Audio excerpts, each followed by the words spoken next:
Bonjour, ici Isabelle Junot en direct de Montréal pour Narcity Média Montréal. Alors aujourd'hui, j'ai eu l'idée de vous présenter le premier festival de yoga en ville.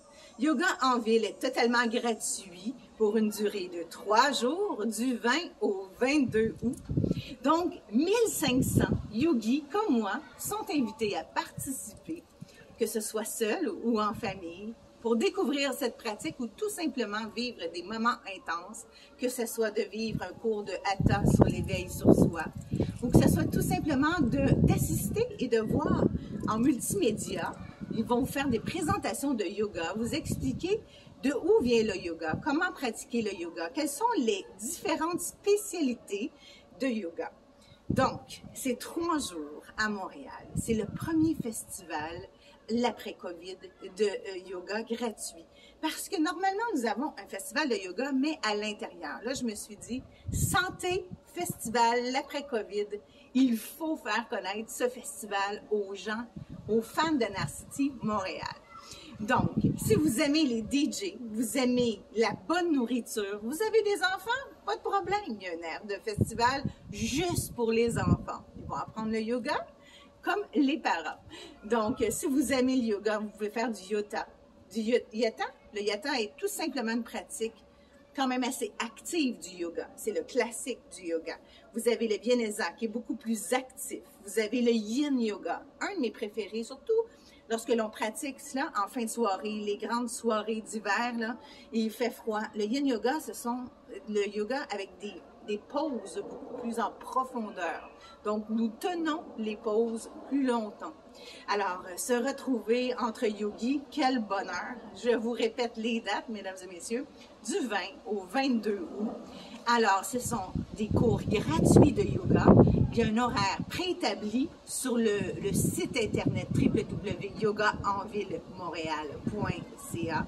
Il y a un porte-parole qui est DJ, David Ray, que j'ai interviewé. Vous pouvez aller voir sur ma chaîne Isabelle Junot Show YouTube.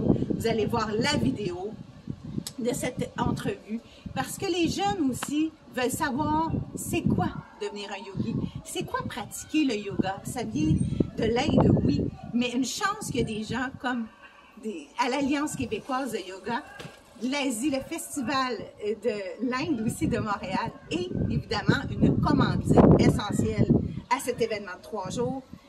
Évidemment, c'est de la ville de Montréal dont je parle. Alors, merci aux gens qui pensent que c'est important. C'est important de se rassembler après une pandémie et de surtout commencer une pratique ou continuer tout simplement parce que ça n'a pas été facile de pratiquer dans les parcs parce qu'il y avait tellement de parties et de rassemblements publics dans les parcs cet été que nous les yogis on a eu de la difficulté à pratiquer parce qu'évidemment en présentiel vient juste de reprendre dans les écoles de yoga. Alors évidemment c'est un art qui a été éprouvé pendant la pandémie. Alors je souhaite sincèrement que nous allons pouvoir reprendre notre pratique et être en forme et apprendre aussi, apprendre des autres. Parce que les enseignants vont être là les 3 jours, les DJ, il va y avoir aussi des kiosques. Donc, vous allez pouvoir vous procurer des petits bracelets, des tapis, des objets évidemment faits par des artisans de Montréal et de l'Inde également. Donc, venez nous voir. C'était Isabelle Junot, la reporter pour Bien-être, sortie vedette, narcitymedia.com. Nous, on aime ça des nouveautés. Alors, le premier festival de yoga en ville, ce sera juste ici, au parc Père Marquette dans Rosemont, une commandite de Montréal et l'Alliance, évidemment, de l'Asie du Sud et évidemment, l'école de yoga d'Anna. Alors, c'était Isabelle Junot en direct de Montréal. Bienvenue à tous et surtout, soyez prudents. Mais il faut réserver en ligne votre billet, votre place pour une ou les 3 journées, pourquoi pas. Alors, bonne pratique et surtout, bonne rentrée à tous.